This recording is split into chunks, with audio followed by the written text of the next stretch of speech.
if we rewild and we start to wait for mutations and Darwinistic selection until there is a new species that has an equivalent position in the food chain of nature, the average waiting time is 25,000 years. So we are not realizing that by not questioning our land use and only looking at carbon, we are killing nature without warming. But that is just as bad. I mean, if you are on the Titanic and you see that you're on a crash course with the iceberg, it's not enough to put a filter on the chimney of the steam engine. You have to change the course of the ship. And this is probably today one of the biggest problems. If we see that Elon Musk with the Tesla factory gets in Germany the first Tesla factory built in Europe to make electric cars, he's allowed to cut down 92 hectares of forest, which is total nonsense. Because electricity for cars in Europe is still 80 to 90% made with carbon production, with gas, with all kinds of things. The nuclear is not big enough. So, and wind and solar are also very, very small fractions still on the European. We don't have that much, a lot less than what we should. So that's the biggest problem. This is a kind of carbon. Look at what the colonists in the United States did. They killed almost all the bisons in North America. These are skulls of bisons. Look at the planetary boundaries, the famous Rockström diagram that shows that biodiversity loss is the biggest problem. Then the nitrogen cycle by fertilizer in the agricultural world. And third one is only the climate crisis. So let there be no mistake, this is the big monster that is going to kill all the balances between life forms on the planet. And there are some interesting articles I recommend you to read. One is by Kevin Casey in Global Comment, where he says climate change is almost became an irrelevance. He's very worried about climate, let there be no mistake about that. He's not negating it. But he says that the fact that the Club of Rome in the 1970s already said that there should be a limit to economical growth, and that is still not questioned. So it's really a myth. Economical growth is nonsense. I mean, if you can say that a process with a spatial impact can grow forever in a room or in a planetary space that is not infinite, you are a lunatic or an economist. And the concept of sustainability that today is very fashionable is already 40 years too late to have the impact it should have. So I think this is very important as an understanding. And if you see, for example, here, what is the biggest impact? There are the threats to biodiversity, land use and sea use, species overexploitation, invasive species. This color, the purple, is in most of the continents more than half of the disappearing of ecosystems is caused by land use and by nothing else. And the second one is invasive species and disease. Just like we, animals need room, need space. So our profession is important because every time that a piece of nature was destroyed, the development plan and the urban design plan was signed, conceived, designed, and signed with a signature by an architect or by a spatial planner. So maybe we should reinvent our profession and turn it into the last and most important line of defense to defend open space against the attack of mankind. So this is a short introduction to tell you why I think that our profession is extremely important. And we can't just behave as we can build whatever where. I think it is perverse to leave the question, should you build inward or outward? It's a bit like saying, should you kill babies or keep them alive? Should you smoke in a kindergarten or not? You know, you should not smoke in a kindergarten. Stop playing foolish as if there is an option, if it has anything to do with an opinion. It is scientifically proven. Children know it. Youth for Climate knows it. Everything is dying in speeds that are horribly fast. That's the reason why my office already for 15 years refuses to build freestanding houses, four facades, sprawl, urban sprawl, suburban developments in the middle of nowhere, green fields. We don't build on locations that are not well equipped with public transport. We don't build on places that only depend on the car. We prefer to build in high density. The most ecological building is the one you don't build, and the second most ecological one is the one that exists already and that you can refurbish. And that's why I will show a few examples of our projects in that sector.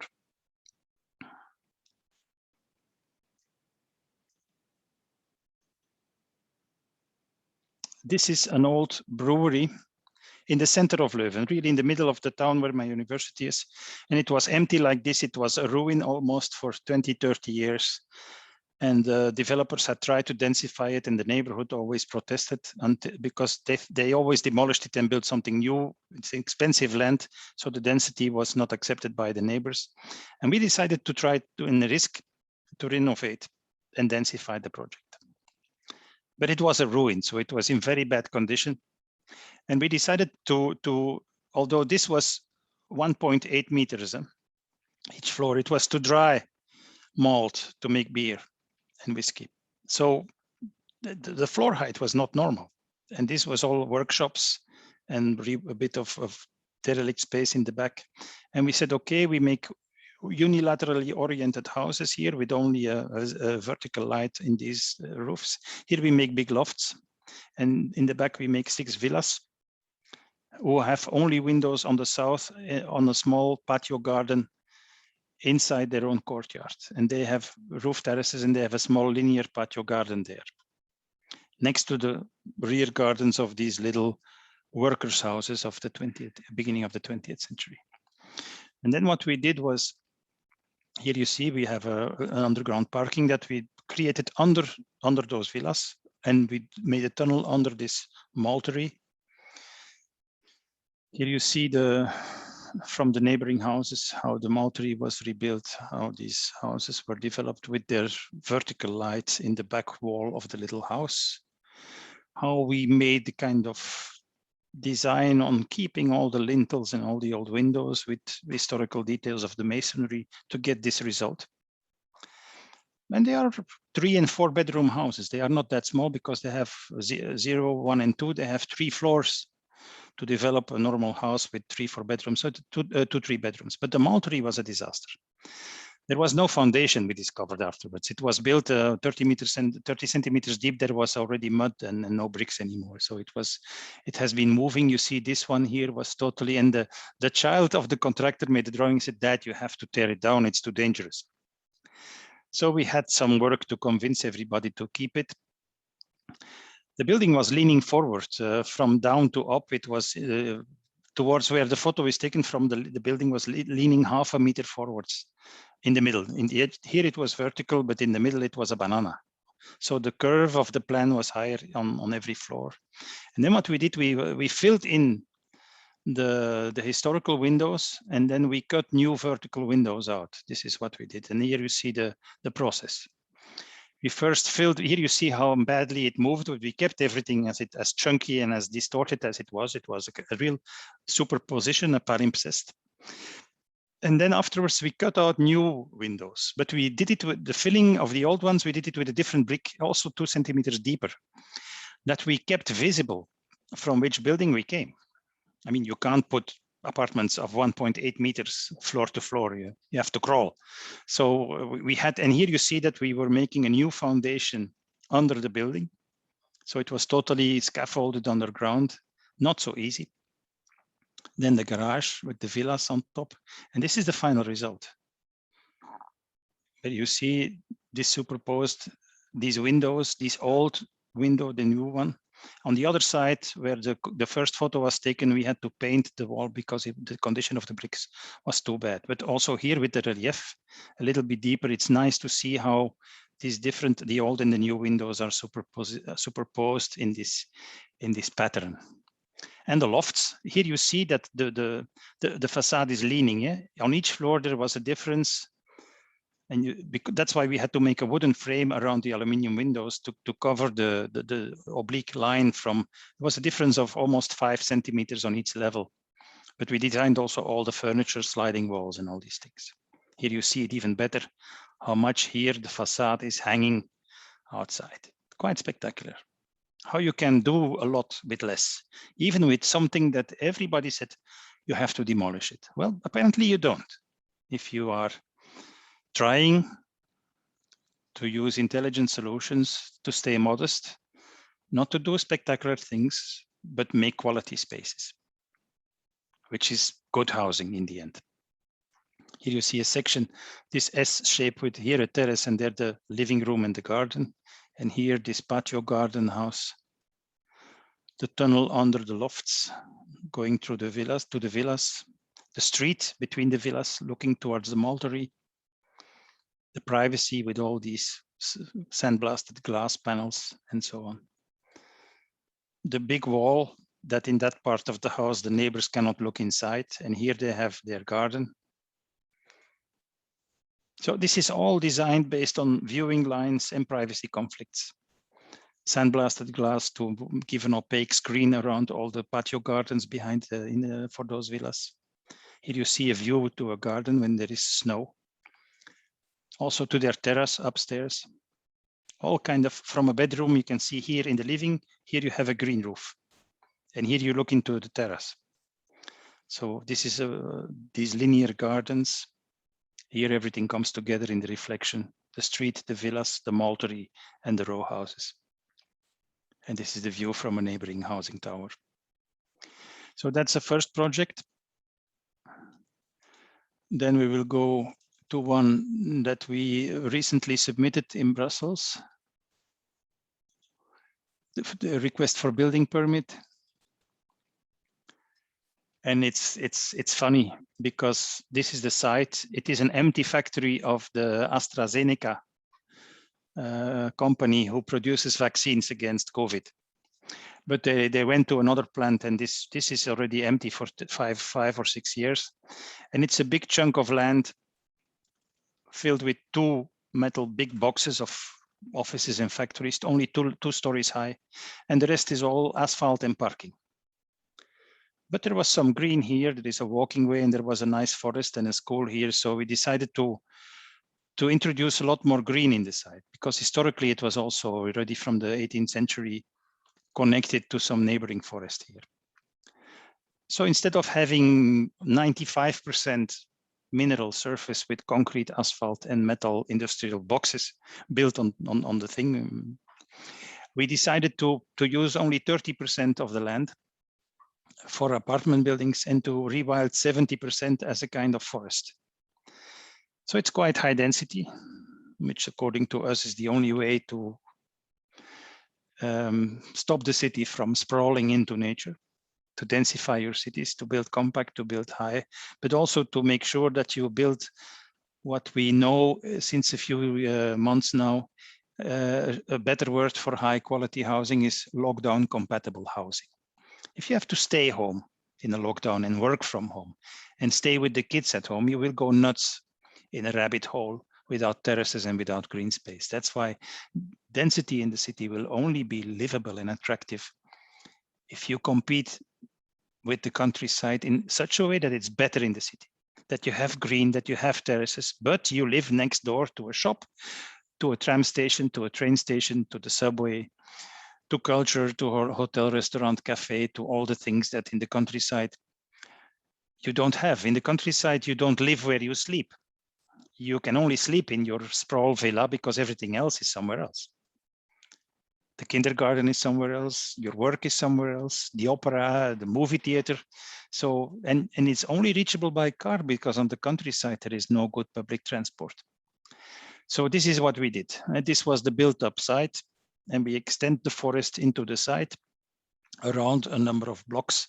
And they have here like 6, 7 layers, 5, 6, 11, and then 3, 4 here. There is a gradient A, B, C from high blocks here to low housing there, that we make a transition in building height also according to the topography of the terrain. And then we have also contextual relationships with existing buildings. I'm not going to explain that now. But what you get in the end is this. This is renders we submitted only a few months ago, but this is the kind of low maintenance, very rich in biodiversity, no fences. At night, we hope to see squirrels, to see stuff migrating through the thing, no cut grass, no, maybe a small lawn for babies to play, or a sandbox, but most of it will be really almost maintenance-free, rewilded bushes, shrubberies, and trees. It's also a privacy buffer between the different apartment blocks, so you get a very interesting world in which you live. And this is like to get a sense of the scale from the high blocks there to high, medium, low, 8, 5, and 3, 4 levels to the housing neighborhoods here, and the school and the forest that come through.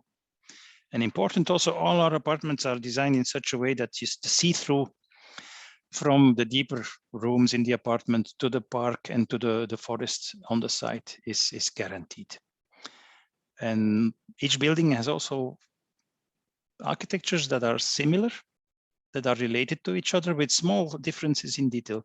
There is always a horizontality in it, whether it be in natural stone or concrete or metal, and different kinds of brick and different kinds of colors of brick or mortar painted on those bricks to have soft autumn colors that no matter how drunk you come home at midnight, everybody will always find their own address and recognize and appropriate their own housing entity, which is, according to us, also an important thing to domesticate people and to make them feel at home, that they also, these railings have a signature which is different on each building. Small things, kinds of curtains around some of the terraces and so on. That the habitability, we have large terraces or winter gardens in all the apartments. So voila, this is upcoming soon, this project. Then we have a very beautiful old malterie, again a malterie, but this time in Brussels. That was a competition we won like a year of 6, 7 ago along the canal in Brussels. And that stopped being a malterie maybe 60 years ago or longer. And then it was a factory for food for cattle. And then it became a factory to make hats, chapeau, things for to put on your head, all kinds of hats. And then it was empty again. And then the last 10 years before the competition was launched, it was a center where you can change your tires or your alloy aluminium wheel hubs. And it had been transformed and made holes in it everywhere and clad with metal and so on. And then the city decided to make an incubator for young startup companies together with a museum that talked about the history of the canal neighborhood. And then they launched the competition, and our submission was, in fact, that the 2 buildings, the one in the front and in the back, were stripped to their naked brickwork, and that everything else they needed, we added it without materiality, without mineral materiality. We only used metal, wood, and glass in a transparent volume in the back, in the middle, and in front. So in between those 2, there were lots of small bridges and junk and storages and plastic building. We demolished except those 2 volumes. Those 2 were also listed on the inventory, not listed as a restorable monument, but still we had to talk with Heritage. So this is the submission of the competition. This is the back, and where you see also how we have transparency in the office building, slopes going to the roof, evacuation stairs along the building and along the facade in the back. This was an atelier to build small-scale rowing boats for on the canal. It's also workshops to play and to train children to do some do-it-yourself work.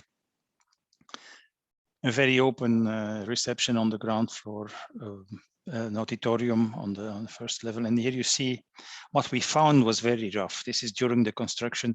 And we decided to keep everything as rugged and uncorrected as possible. If there was graffiti, if there was rotten concrete that didn't have a load-bearing function like this one, we kept it with all the steel and the corrosion visible. There are tiles here hanging on the wall from old sanitary rooms. We kept those tiles. So it's really like new windows, but then the ruin, it was kept as it is. The walls are 70 to 80 centimeters thick. It was listed so we don't have to comply to insulation, thermal insulation rules, which was really beautiful because we could, okay, it's not so warm in the winter than maybe in high comfortable office buildings, but you reach just 19, 20 degrees, it's okay if you put a sweater. This is during the construction. the roughness that we were aiming on. Here you see already we cut new windows also with new metal frames, just the escape routes, all the glass for the elevator shafts and the evacuation stairs in the central, a panoramic viewing platform on the roof, evacuation stairs, the office building in the back, the slope and the outside auditorium going to the entrance for deliveries on the first floor on the escalators. Here we had to raise the attic because it was also too low. And then we put a cross-laminated timber roof to get all the old wooden trusses out, although they were listed. But we didn't say, and we didn't ask Monuments and Landscape if we were allowed to demolish. We just demolished it without asking. And they came to inspect, and the guy was very angry. And there was a woman from Heritage, and she told him, "Guy, shut up. What they did is better than what was here in the past." So that was a lucky escape from getting a kind of angry letter from Monumental and from the Heritage people from Brussels. But here you see how this escape route becomes a very beautiful element, although it's purely functional. We didn't look for any kind of ornament or morphology. We try to do what's necessary, and we keep things as they are, if that is good or beautiful, or if it has a kind of, almost like an old castle, a brutality that becomes authentic and honest and very modest. We don't like ornamental architecture for the sake of selling wallpaper, and certainly not if it is pseudo-historical or starts to fake things. You also wouldn't expect Tesla to make an electric car that looks like an old chariot and a horse, which we see today in architecture a lot, these neoclassicist copies again. I think that's a pure disaster and panic. It's a bit as if architects start to skydive in their own belly button again because they are afraid to save the real problems and to work on the real problems that we are focusing today. And this is this outside auditorium tribune that looks to the elevator shafts and the staircases. Here you see an inside meeting room, and you see how brutal the concrete, all the techniques are visible. This is a very beautiful big landscape office that is now occupied. All the graffiti, all the old stuff was just kept, but this floor was rotten, so we had to replace one of the floors in the building with a new concrete floor, and we just did that. We did what was necessary, and the rest we just kept it as it was. In the top glass box, you have this glass auditorium inside, which you can close with curtains to allow for projections. There is a restaurant, cafe. There is the panoramic terrace. Voila, this is a Coop. Then we did almost 14 years ago a project which is near the train station of Leuven on the old workshops of the railway. There were, wait, I have to go back, pause. Voila. There were, you see the traces here, there were rails coming in and then turning here to these, the trains were going from the station here, came in, turned, and were rolled inside these ateliers, these workshops where they were cleaned, maintenance of the engines and so on. And the city decided here on this chunk to develop a mix of middle class and affordable housing, 134 units together with some shops and some offices. And we immediately said, the Belgian people want individual housing. They want to recognize their own house. So we are not going to build 134 identical houses. Everybody is different. This is a funny painting, 19th century by Broeck, who tried to depict this difference of characters and moods and people. And we started to think about the average housing block, the rear facades that you see from the train, where everybody builds his own little veranda, terraces, and pigeon dens, and trampolines, and play, and little cabins for the gardening, and so on. We said, this is domestic. What if we invert the housing block and we put the street here, and we put the gardens at the other side of the housing block? Something like this, that the articulated facade is the front facade, because here is a street. And that, instead of doing this, we did this. So this is the front facade and this is the rear facade, and the gardens are all here, and all the rear facades are aligned. And then you get this. And this is even clearer. Also, we mixed typologies of heights of gardens to get even a richer diversity. And you see it here. This is the rear facade, seen from another of those 3 streets. And these are the front facades. They're all different, although they are all on the same 6-meter wide grid on top of an underground parking garage. Here you see how it is stacked. This is the parking. Very simple but beautiful space. The typologies, all the different staircases that are in the middle of those houses, they are just cut with a laser out of a 10mm thick steel plate. No beams, no profiles, no welding. Very simple.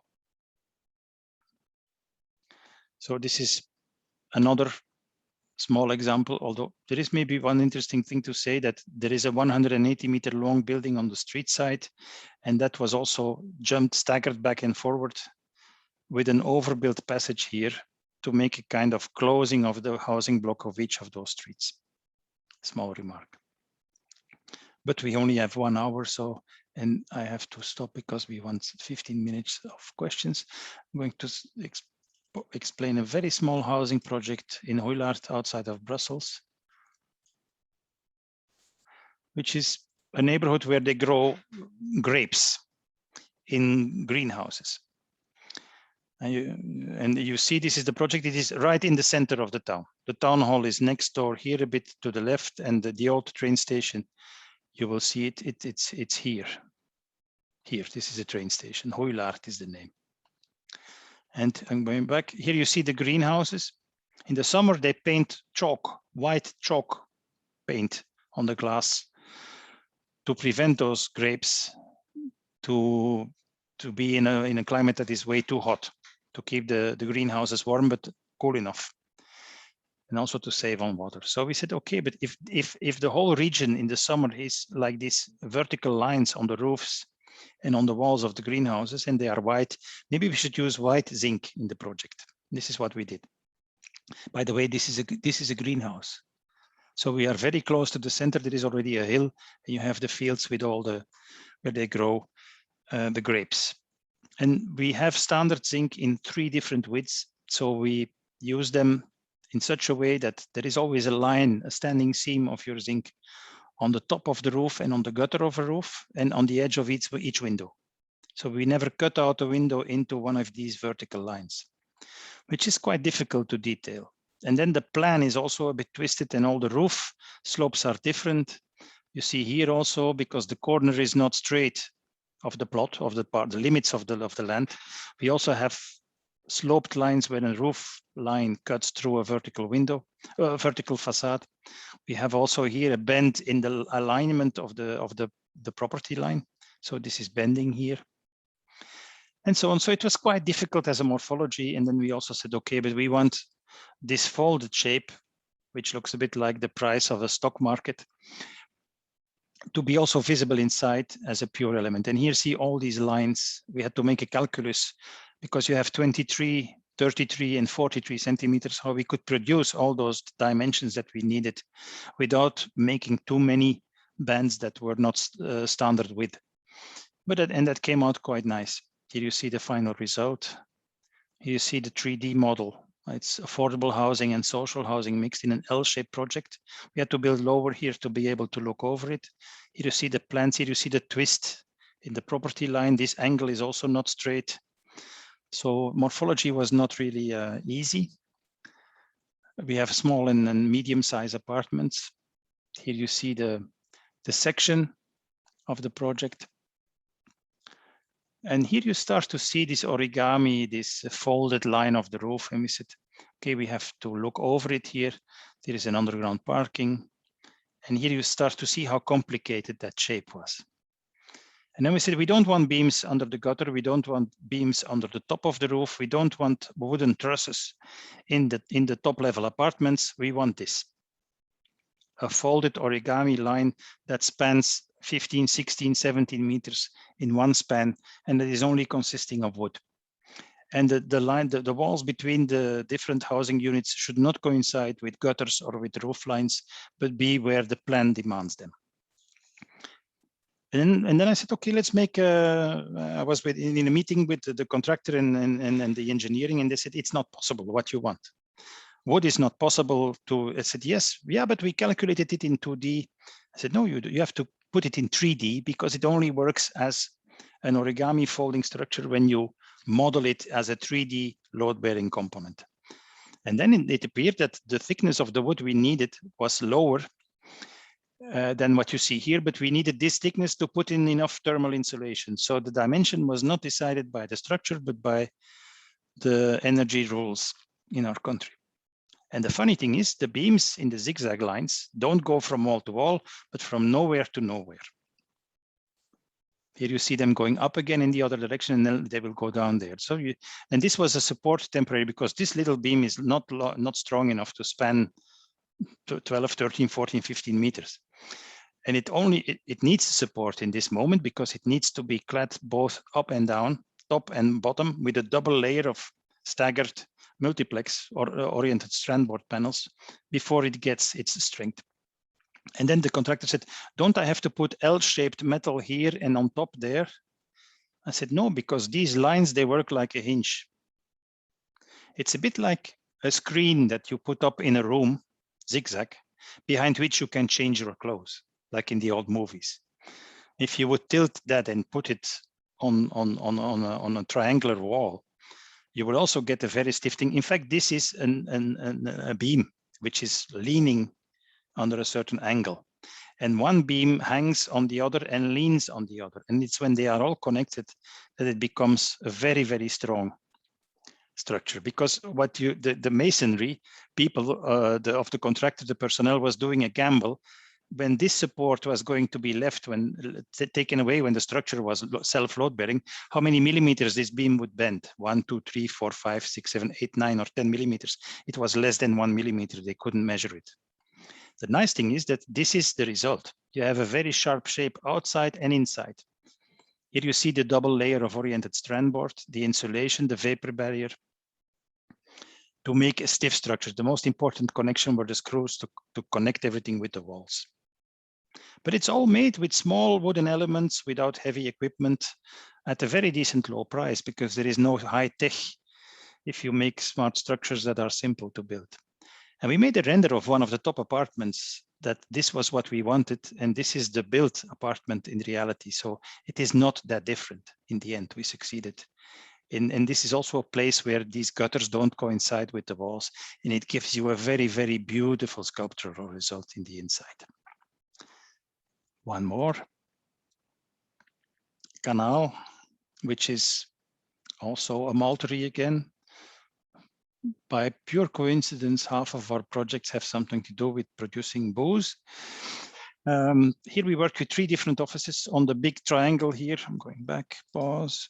Yeah, this site empty, not used for 10, 20 years, slightly polluted, brownfield. And we were assigned to work not on the silos and on the existing, but here, this site was going to be demolished. And there was room for a 250 cars, underground parking with 4 housing cubes, apartment blocks, and workshops for the art collector. So these are the workshops, 4 housing cubes, and an underground parking here that was servicing the office tower and these buildings with tunnels. Everything was reachable. By the way, this is not a wooden model. This is a render of that looks like a wooden model. This is the render of our cubes, and this is the roof of the parking. This is what we were set out to do, because we designed 80 to 90 centimeters of lightweight lava substrate on the roof of the parking, which was also slightly sloped in such a way that all the rainwater that fell on this garden was running down underground to a big filter in gravel and was given back to the phreatic water levels deeper deep in the earth. So there is no rainwater going to the sewage whatsoever. We infiltrate as much as we can. This is also the render again. You will see that we came quite close to these images in reality. This is when we were adding the 80 centimeters of gravel on these apartment buildings. Each apartment is a duplex. They all have different orientations. And the duplex has a big accordion-shaped openable window. And this is the reality after the day that the trees were planted. Immediately, adult trees of 5 and 6 meter high. This is already a bit later. This is that accordion window. And this is the garden 1 year later. So it's really also low maintenance rewilding, no cut grass, no clean stuff, just wild and big trees and nice lights. And you see also here how these are 2 guys from our office, how this is working here. And the paths are just some liquid concrete poured in the earth. No tiles, no finish, no straight lines. Very rough materiality, but very down to earth with earth colors. So very, the patina and this is a real photo. This is not a render of one of those living rooms with that double high window that is totally openable. Flooring, old sand colored clay used for the walls. And here you see, if you're on the ground floor and you open, you are in that forest almost. And that's the roof. The roof is the roof of a parking. By the way, that one was designed almost like a cathedral. So all the details, all the lines in the concrete, all the spotlight, all the details, so the galvanized steel frames, everything was very carefully thought of to come from this to this. And this is sustainability. We don't sprawl somewhere else. We recycle and we densify. And this was, the others were low level and middle class and social housing. This was top level. It was very expensive. The target group was high luxury housing. So if you can seduce rich people to live close to each other on top of a park, just because you have quality spaces and quality materials and an artistic atmosphere, it is a proof that it's not the privilege of the rich to live in villas in the middle of nowhere. Nobody needs to kill the planet to be happy. We are almost there. This is a beautiful test we did 6 years ago. We are now, we just introduced the preparation for the building permit, which is the allotment plan. And it was an original sprawl neighborhood with like 120 small villas on a wetland almost, but housing area close to the center of a small town. And the neighborhood invited us to look at it. They said, and together with the developers and the city, they said, look, there is a lot of criticism on this low density thing because there is a potential natural value in the land. Can't you do something that uses less of that surface with the same profit for the developers, but that we can partially create nature on that piece of land? And then we came with the idea to create 4 jetties with small row houses with gardens. Here is the garden, small houses, and at the end, 8, 9 levels, 4 apartments per level, little housing towers. So instead of 120 units, we had 185 units. And the 6 hectares were split in 2 hectares of piers with these towers connected to the existing streets, and 4 hectares of non-accessible wetland with only crossing through it elevated little wooden paths, because the playgrounds were here and the gardens were here, and the apartments have terraces. Although there is one natural playground for kids here that they also can see and learn again about what a frog is, which you don't know when you're living in the city. So with the same profit, because you need more units if you sell less land, we were able to put 66% of the land back into natural condition, free maintenance, rewilded, and 33% for those 4 piers. So you can even create nature on land that was planned to be completely built up. So that's even pushing the limits a bit further. And this is the last real project, and then I will only show a few renders of recent competitions that we won, and that are the project that we are working on now. This is a project from a few years ago, where we saw, this was taken from our office. On the other side, there was this old empty office tower. There were some artists squatting. There was 2 levels of temporary hospital on the ground floor in the first 2 levels here, but it was old and worn out. A developer bought it, organized a mini competition. We won it. And he said, I want to make apartments there. And this was the render We added terraces on both sides. We added 2 levels to also to hide technical rooms and elevators and so on. We made a readable entrance hall. We made a beautiful underground parking, some studios and budget housing on this annex on the courtyard there. You could see through to the street in the back. It was a long housing block, and there were 2 passages here existing that we revitalized as gardens and parkings. These are renders. This is real. This is taken. You see the people on the square. There are playgrounds here. There are benches and trees. This is the end of the playground here. This is the rear service area, delivery area of the Flemish Theatre in Brussels. You see the terraces with all moving panels. And the idea here is also that this is a catalyst to inject housing density and quality of life in a neighborhood that is upgrading, that is in the process of partially gentrification, but also really becoming a lot better neighborhood. And the 2 levels down are for services and offices and employment.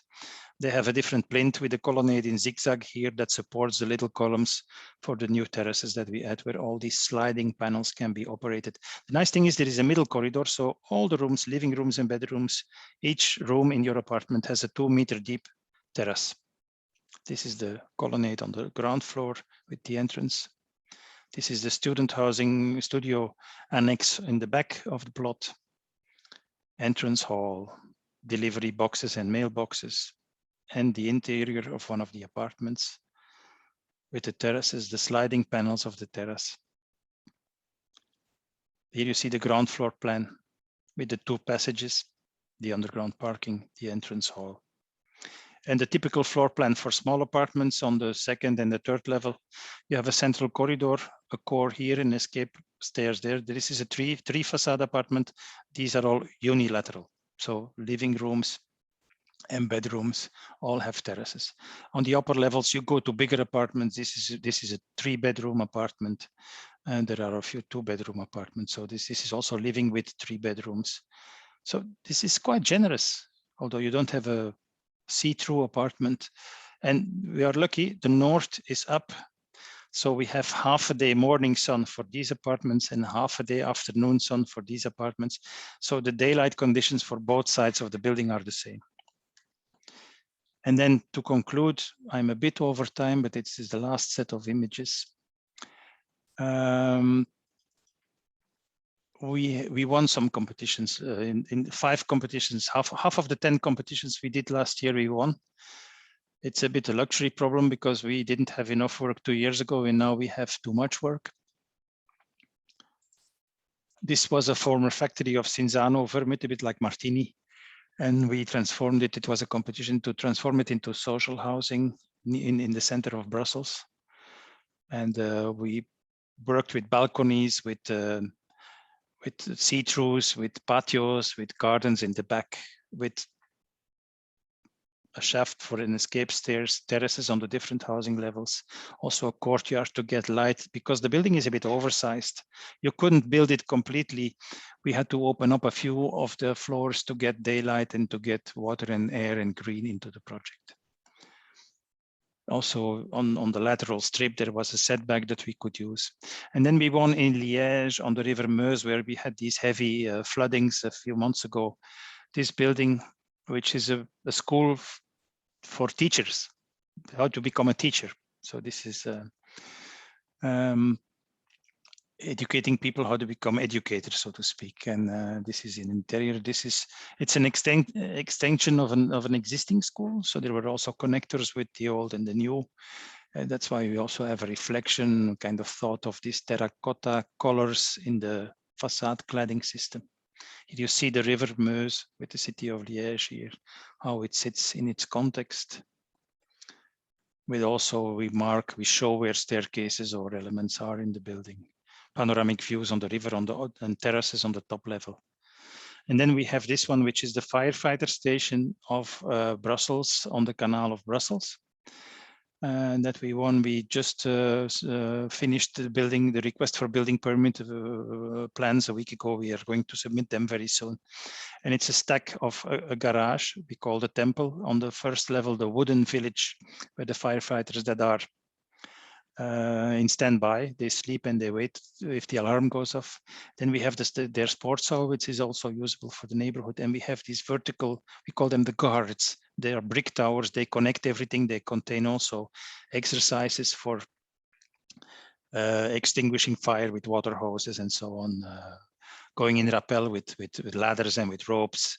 All these things is, they have one in when they come back from an intervention and one out when they launch. This is their sport hall. This is the village on top, totally in wood, where they sleep, where they play, when they sit on their terrace, when they are just on duty. One of the guards from down to up. And this is the street view on the side where they leave for an intervention. The wooden double level village, the guard, and the concrete garage. And here their living rooms where they can relax during the day. And the last one is something we won. We presented it to the press 2 days ago. This is a center to take care of people who are addicted to drug use, because they sleep on the streets, they roam the streets. They in Brussels, they hang around a lot along the canal area. So, and we built them something which is a lot more homey and cozy, which is more like houses instead of a hospital or a locked. So they can also, they can get drug replacement or even real drugs, but they consume in a controlled area, but they are also accompanied to find work again, to kick off, to go to rehab, to get psychological support. They are helped also with their paperworks. This is the entrance of the building with a reception, which will be here 24/7. The gardens and the terraces are in the project to make sure that these people don't create security problems in the neighborhood. This is our center in the canal area. This is also, we also have a small transformation of the office building and the logistics of the harbor. And this is their inner garden, their courtyard, where they can relax, where they can hang out, where they can have a smoke and so on. So here you see the new center and the relaxation, the living room of the people. And there is a almost 150-meter long new park on the banks of the canal that will be developed as well. And the last one is something we won also 6 months ago near Antwerp, 160 apartments with a kindergarten, all social housing in a small town like 10 kilometers north of Antwerp.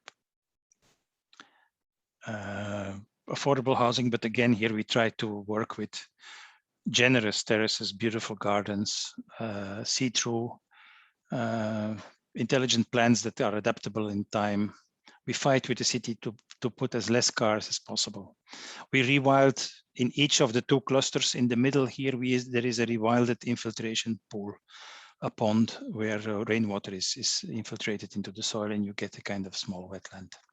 And the quality of the kindergarten projects, the bicycle storages between this semi-open brickwork on the ground floor, and also the see-through again, the daylight quality in the apartments. Voila, this is the end of my lecture. Thank you. I will be welcome to answer any questions. Thank you so much for such a lecture. I was always appreciating the idea of reconversion, of building, of refurbishment, so for me it was a whole new experience going through all of these processes and seeing how you do it from the scratch. All right, if you have any questions, guys, please don't be shy. Please ask.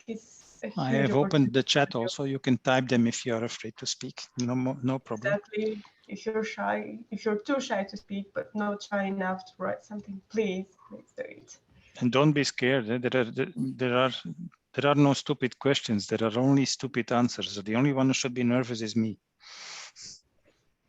Hi, Leo. Hi. I don't know how I call you. It was amazing, the presentation. I was literally the whole time, and even speaking to you right now is my heart's pounding. I don't know why. But yeah, I really loved how you used materials to just enhance the whole building, the restored building, even the what do you call that, attic. Mm-hmm. Yeah, it was very good. It was outstanding, just by the use of bricks, not even very fancy. No. So, and you got this a topic of mineral materiality. Every time you went to each project, you kept on saying mineral materiality. I just wanted to know what this is. Well, sometimes it was not mineral. If we in that Maltery where everything new was not mineral, where we added only glass for volumes, we kept the historical listed mineral volumes of brickwork and concrete. That's what I mean with mineral. It's like stone, brick, concrete, and then everything else was transparent, was aluminium windows and glass, nothing else. So that is the idea. But like the last building you saw, one of the last ones, the Center for Drug Addicts, will be totally clad in wood. Mm-hmm. And also in the inside, we use a lot of warm colored clay, plaster, but also wood, wooden flooring, wooden windows. Because we think that if you want to prepare people for the reintegration in society, they should feel at home. Should they be like almost autumn colors, something like autumn forest colors? So even the structure will be all wood? No. The structure, because we have rather big floor plans, will be in concrete.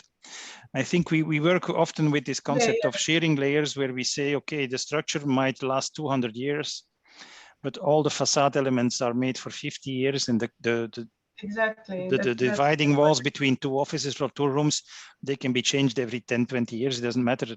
So it's adapt. If you want to make elderly homes or apartments in that building, it should be possible.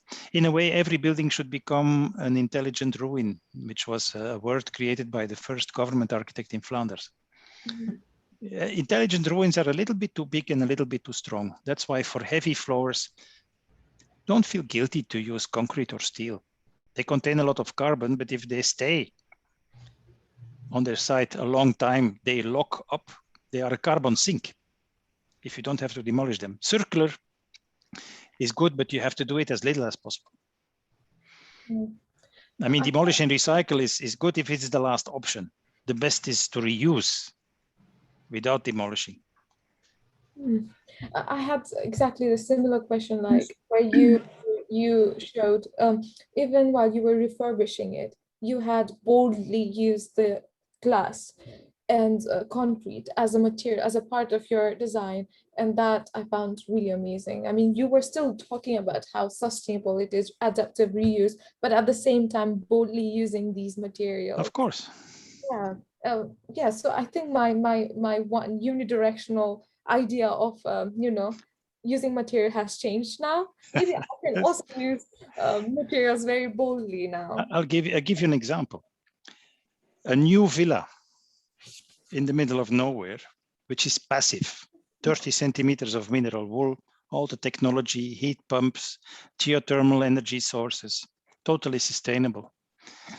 Because of the location that creates transport, sewage, garbage collection, postman, roads, infrastructure, cables for water, gas, electricity, all these things, traffic jams, commuters, going to the school, going to work, going to the cinema, everything by car. The total environmental impact of such a super ecological villa is exactly the same as a thermally non-insulated 19th century just opposed terraced houses in the city center. And that's just a house with simple glass and an open attic with wind in the attic. I mean, because the location creates a lot more carbon. It's fashionable today to have low emission zones in the city. And then people have to throw away cars that still function because they are not allowed in the city anymore, and they buy a new one. And the carbon it took to make that new car is a lot higher than the difference in carbon emission between those two cars. So it is nonsense. Low emission zones create more carbon emissions. We are stupid. We are not an intelligent species. It makes no sense at last, unfortunately, because at some point I was reading an article about this. Biomass is not renewable. If you chop down trees and you make pellets to burn, because it is very simple. Why is there too much carbon in the atmosphere? And each year more, it's an accumulative pollutant. Because each year, the amount that we emit is bigger than the amount that can be absorbed by oceans and forests. How can you then pretend that if this is already bigger than what is absorbed, that when you cut an extra tree and you burn it, that it will come back as a tree? It can't, because you already emitted more than what come back before you burn those pellets. So biomass saying that it's renewable is something like the Minister of Transport that says, yeah, we have every year 1,000 victims in traffic accidents, but we only count 500 because 500 will come back through reincarnation. Well, this is we had at some point a rising hand. Sorry to interrupt you. There was, yeah. Oh, Stephanie, that person is not in the chat anymore. I don't know. Yeah. Okay, they left. Okay. Okay. Sorry.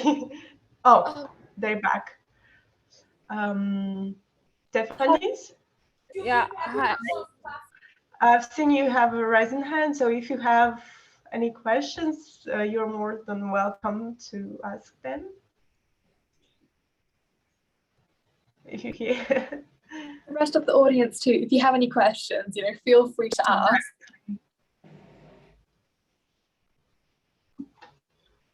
I've actually got a question myself. Okay. Oh, The question was Sorry, really do you want to go first? Who really wants to ask any questions here? Hello. hello. Oh, hello. Hello, Leo. Thank you for the presentation. Very interesting, and I really liked how you did a lot of the social housings. And I think I understand why you you don't do detached housing anymore. And the thing about social housing is that between the crevices of your projects, the crevices of the social housings, you had this opportunity rewild and add this essence of community spirit. But we do it also with housing for the rich, in the Maltery, where you have the cubes.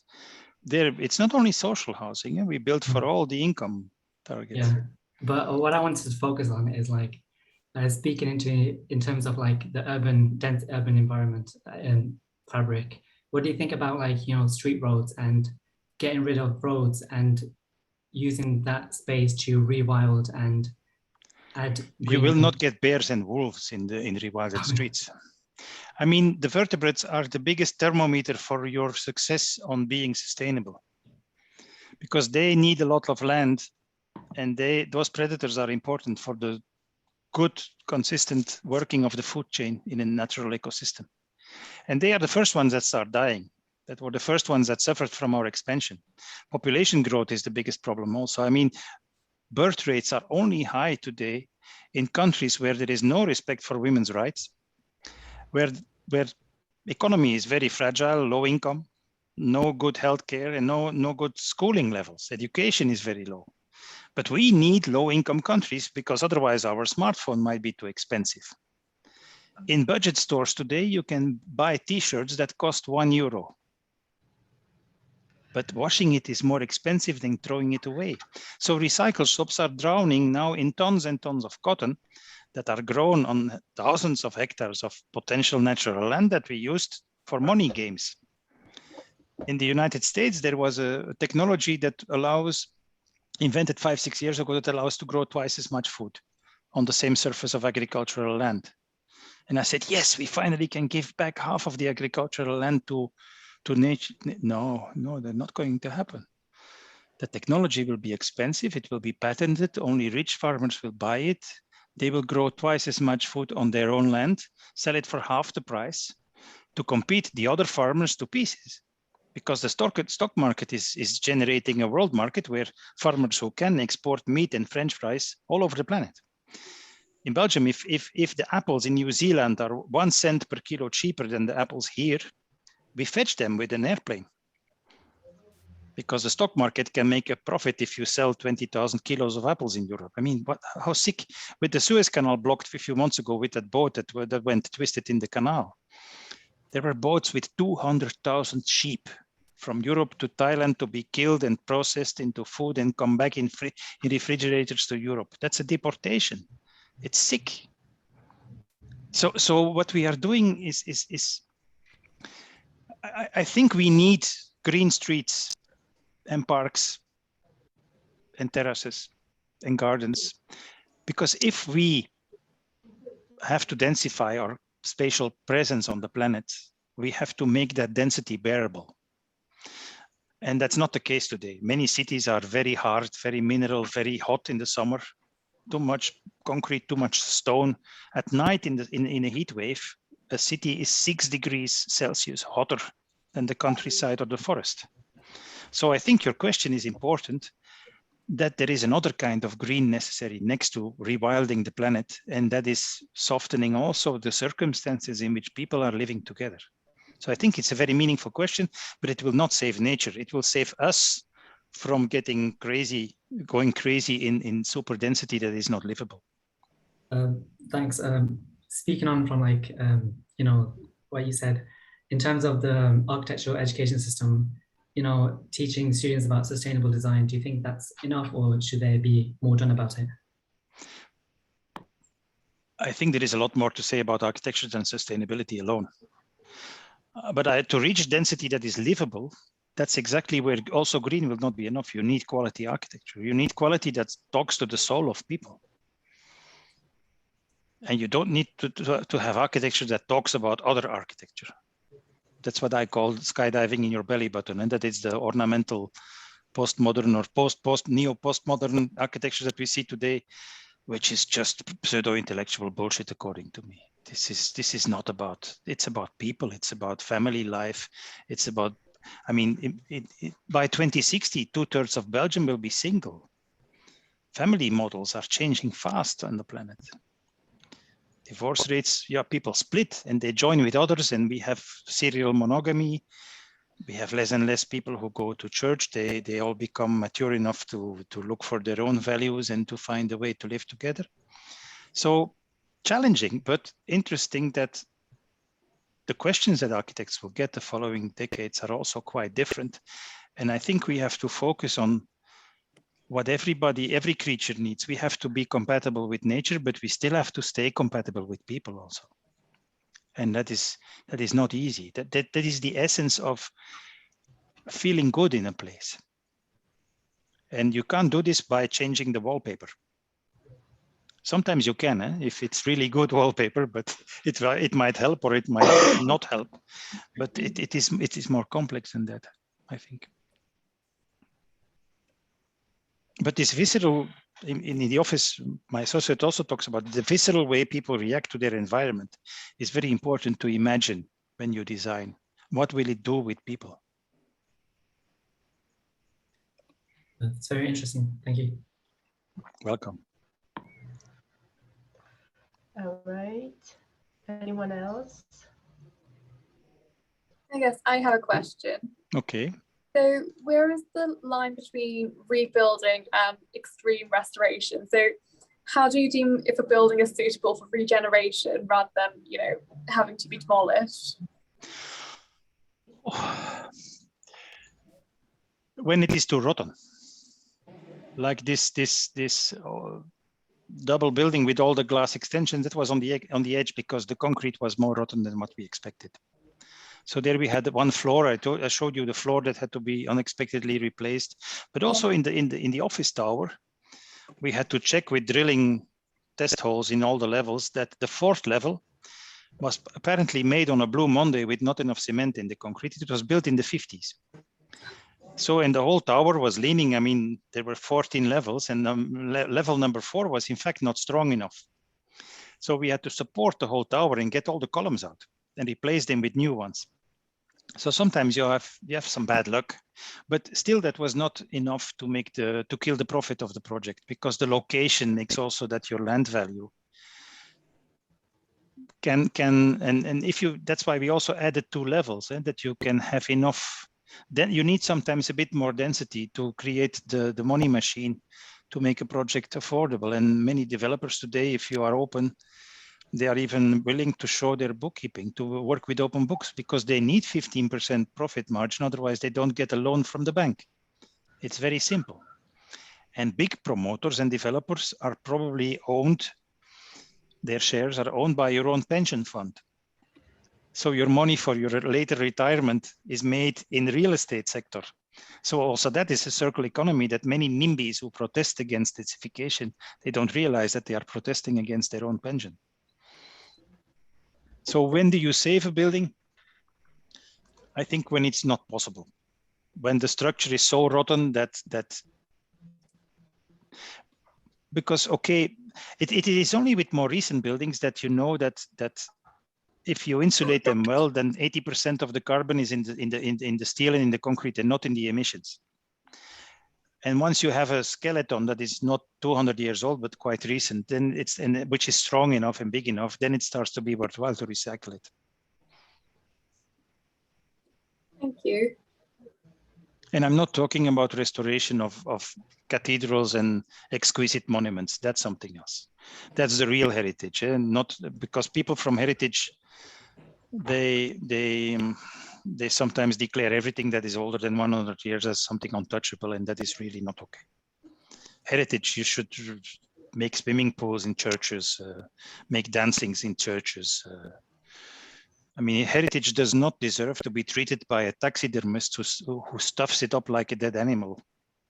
It has to be alive again. A building that doesn't change is a dead one. It's like your identity, your own identity. If your own identity is not changing, it's a dead one. Your identity is not what is the most stable in you. It is the most important in you. And because you live and you meet others every day, your identity is the thing that changes the fastest. So how would you define a heritage building then? What would classify a building as a heritage building? That it is a unique contribution to the story of the history of architecture, an example of something unique. So we have too much heritage. Yeah. Presume you go for a walk with friends along a river. And you start with empty backpacks, but every time you find a beautiful stone, you put it in your backpack. After 2 days of walking, you're lying on your back with your arms and legs in the air. You can't move anymore. So you cannot take too much ballast, dead weight in your society, because then you will stop changing. So the past is important, but if you look backwards all the time, you will not only get a very stiff neck, but you will also not see where you are going. I mean, the protests are always the same. When they started the construction of the Eiffel Tower, the top level of all the cultural painters and artists of Paris were against it. De Maupassant, Émile Zola, all the big guys, they said, we will not allow the beautiful capital of Paris to be disfigured and made ugly by a steel building that looks like a construction crane of a building site. And 5 years later, it was the symbol of the nation. Yeah, that's very interesting to discuss, as I was finding myself an example of a church transformed in a skate park because it wasn't used anyway. And I was, at first I was like very surprised about it, but then it makes so much sense for me. So yeah, Yes. so if anyone has more questions. I can show you one church that became a very beautiful swimming pool, and it is near London. So if you have time to go there, I will just share my my screen again. It is this one. It is from the fitness club Virgin Active, which is an old monastery that was used a number of years as a psychiatric hospital, and with all these rooms and so. And now it's a big, huge wellness and fitness club. And in the church, in this church, they made this swimming pool. Can you see the image? Yeah. I mean, good. People are going to church again. Eh? Finally, people go to church again like this. And everything, all the technology is in the floor. The rest of the building, you see it here, the wood, the arches, the masonry, everything, the window, nothing is changed. Ventilation, heating, pipes, everything is here. So just to show that, I mean, yeah. It's possible and it works. Yeah, it is possible. I mean, this is a nightclub in Brussels in a church, this one. It's called Spirito Martini. It's a restaurant in the evening, and in the late evening it becomes a nightclub. And then they are dancing with DJs, and girls in golden bikinis are dancing on the tables. Interesting approach. Yeah, in many countries that would be a huge fight because of the blasphemy. I think we are too scared to change. It's fun to change. It is in a way, indeed. So if there are no more questions, then I guess that's it. I do have one. Okay, okay, that's great. Yeah, sorry. You know, I was very interested in how you use the materials and manipulated the facade, and strongly how you put the stairs, like really stairs on the facade, one of the facade. Who would think of it? I would never think of it, because I have a project right now in which I need to work with embankment, and I've been really wrecking my head. Make puncture in an embankment, rather have flood coming into my side, but have an architecture. So that just blew my head. And I just wanted to ask, like, what is the concept process that goes before you choose materials? Because your materials are very simple, yet very, what do you say, interactive and useful, like how you use the timber without any support, like it's just there. How do you? yeah, everything has a support. I was even a structural engineer for 5 years in my youth. That was to be able to say no against stupid clients. I had 2 incomes. So that it helps you also to learn about structure. But material choices, they come by themselves, because you know what is necessary. If you need fire resistance, waterproof, resistance to ultraviolet, if you need thermal inertia in a hot climate, you will need more mass. If you have temporary occupation or not, if you need sun shading, which is dynamic or static, how deep is your facade? I mean, facades are not as thin as in the time of the case study houses. Charles and Ray Eames, you cannot make these little profiles and 15 centimeter facades if in insulation is 25, 30 centimeters. Only with that old brick building, we didn't use thermal insulation. That was a lucky shot, but all the others we have to. Techniques are getting a lot more complicated. So you also, acoustics, sometimes you need absorbent ceilings, you need wood fiber cement absorbent against the ceiling. We did a library like that. Sometimes we have carpet flooring, sometimes we have parquet wood, polished concrete. It's very different, very different.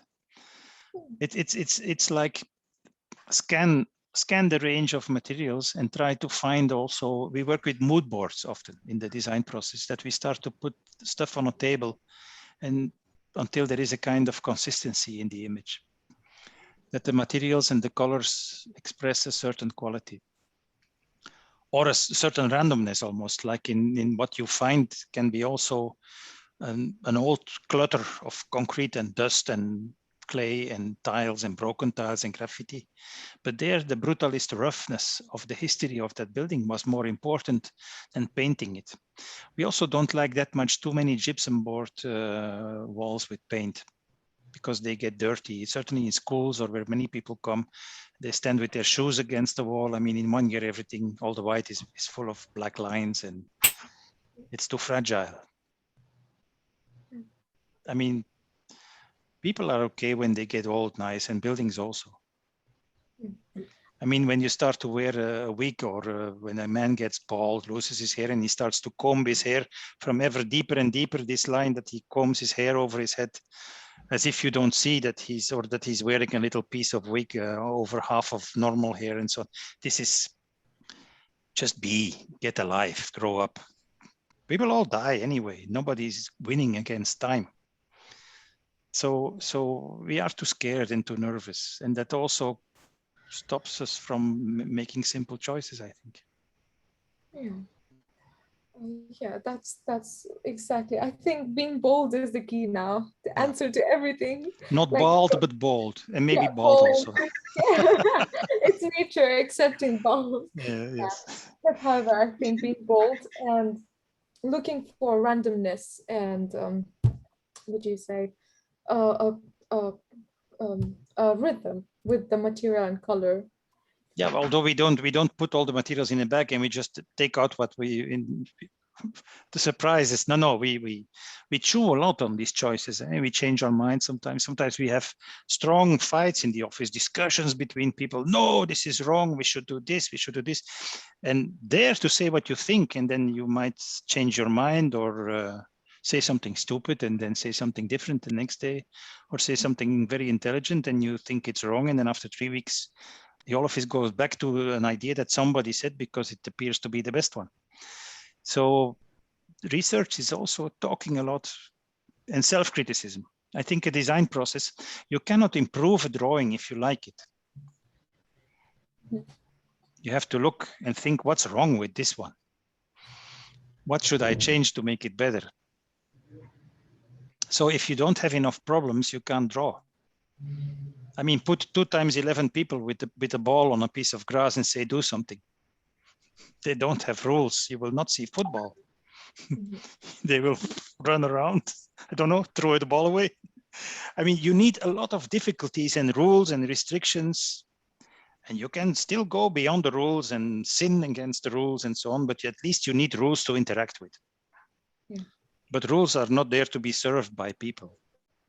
Rules should be serving the people. So you should always go beyond the rules if it's better. Yeah, there are so many quotes that are coming, and I think it'd be very interesting to actually write and maybe this interview kind of written down and publish it somewhere. It's very interesting. Yeah, thank you so much. Okay. And one more thing, I Welcome. think your boldness is actually seen in your buildings. It's very similar. I don't know. But they are not on mine, eh? They are from our office. Eh? We are a team of 20 people. I have an associate. We have lots of discussions. We make always, each building is different. Yeah, it looks like it's a bunch of same people, like exactly like. No, it's all different people. Sometimes I'm not involved in the design, sometimes I am, but we have a method of working. And we don't believe in developing a style or an approach or something that you like to use all the time, because how can you respond to clients, to contexts, to changing times, to changing energy and climate restrictions, changing challenges? You can't make the same thing all over again. Yeah, that's exactly, that's what you said. It'd be dead or else. Yeah, it's architecture is not a recipe. Mm-hmm. That's very interesting. Thank you so much. You're welcome. Thank you for every wise thing you shared with us. That was, as I'm saying for myself, a bit of life-changing, because we got from something really, from talking about money to talking about something like really more philosophical. And yeah, but it shows that architecture is more important than we realize. Exactly. I mean, the planet cannot support 8 billion people. If you want to give enough space to all life forms, plants and animals and people, depends on our footprint. If everybody would be a United States citizen, the maximum would be 1 billion. Everybody living like a European of today, the maximum would be 2 billion.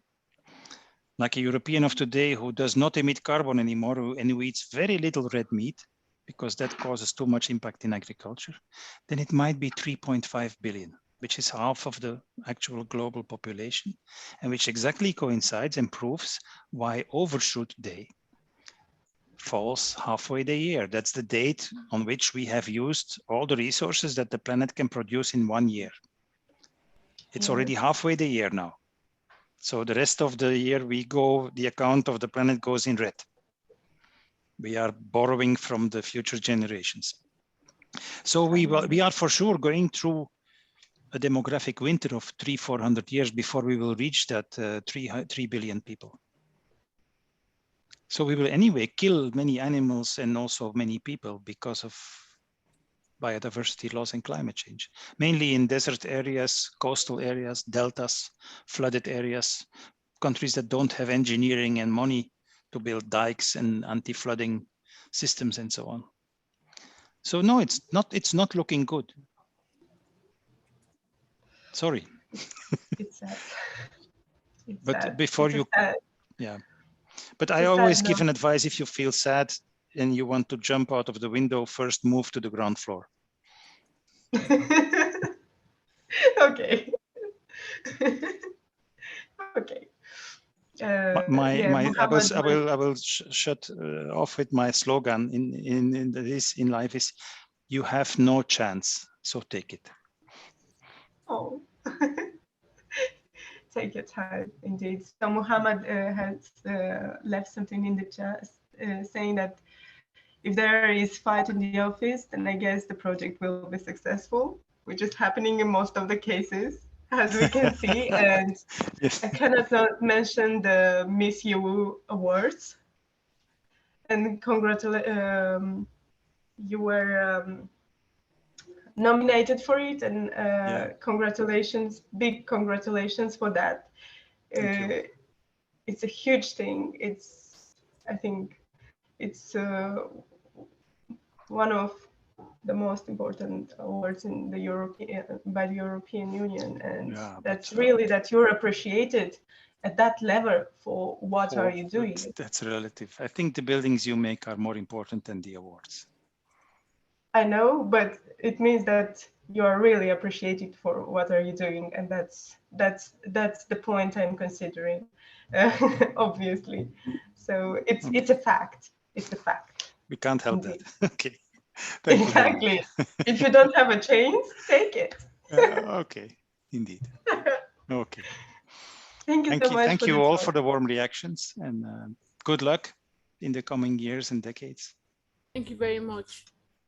Okay. Thank you. Bye-bye. Bye. Thank you. It was a pleasure Bye-bye. to meet you. Thank Thank Okay. you. Bye-bye. Bye. Oh no, he left. I'm sad. Bye, everyone.